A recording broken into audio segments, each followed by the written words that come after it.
تخيل كده تصحى من النوم تلاقي نفسك مسؤول عن نادي كورة كامل، لا فاهم إدارة ولا عندك جمهور بيشجعك ولا حتى لعيبة طايقة. ده بالظبط اللي بيحصل مع عمر. ازيكم يا جماعة، أنا أيمن ودي فقرتي المفضلة مع ذا ستوري تايم وذ أيمن اللي بنحكي فيها كل جديد في عالم الأفلام والسينمات. فيلا بينا نحكي الحكاية.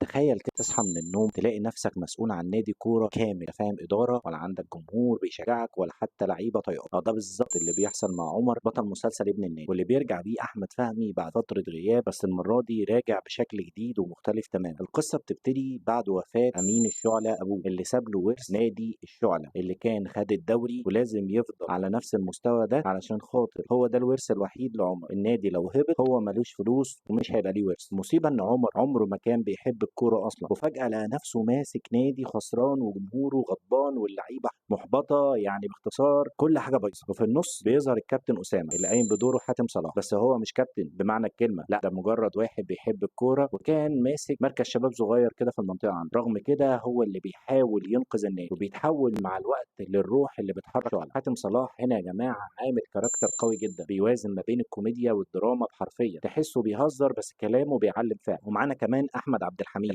صديق عمر من زمان، اللي دايما نيته كويسه بس تصرفاته بتوديه في مصايب. بيساعده بس ساعات كتير قوي بيلبسه في الحيط. ومع الوصول للحلقه الرابعه نزلت خلاص من المسلسل، الاحداث قلبت تماما لما عمر اكتشف ان عنده بنت صغيره وان هو اب. يا ترى هيعمل ايه الفتره الجايه؟ وفي المقابل كابتن اسامه بيثبت يوم بعد يوم ان هو اللي شايل النادي على كتفه، لانه مدرب كبير بس لانه بيحب النادي بجد. الجمهور كمان بدا يدخل في المود. في ناس شايفه ان المسلسل خفيف ودمه حلو، وفي ناس شايفه انه راجع بروح جديده، وناس تانية شايفه ان الكوميديا محتاجه تتظبط شويه. بس الكل متفق ان الريتم سريع والحلقات بتعدي من غير ملل. دلوقتي عمر واقف في نص الملعب بين الجمهور اللي مش طايقه واللعيبه اللي مش لاقيها والكابتن اسامه اللي بيحارب بكل قوته علشان النادي ده ينجح. يا ترى نادي الشعله هيفضل في الدرجه اللي هو فيها بطل الدوري ولا لا؟ هل الشعله فعلا هترجع تولع ولا الملعب هيتقلب على راس عمر؟ ده بيتعرض حلقتين كل اسبوع على شاهد، يا ريت تتابعوه. المسلسل حلو جدا وكوميدي جدا. وده كان وقتنا النهارده في ذا ستوري تايم وذ ايمن. لو الفيديو عجبك دوس على لايك واشترك على القناه وقول لي رايك في الكومنت. ايه اكتر حاجه شدتك وانتبهت فيها في المسلسل؟ واشوفكم في الحلقه الجايه، وخليك دايما فاكر الحكايه دايما عندنا. سلام.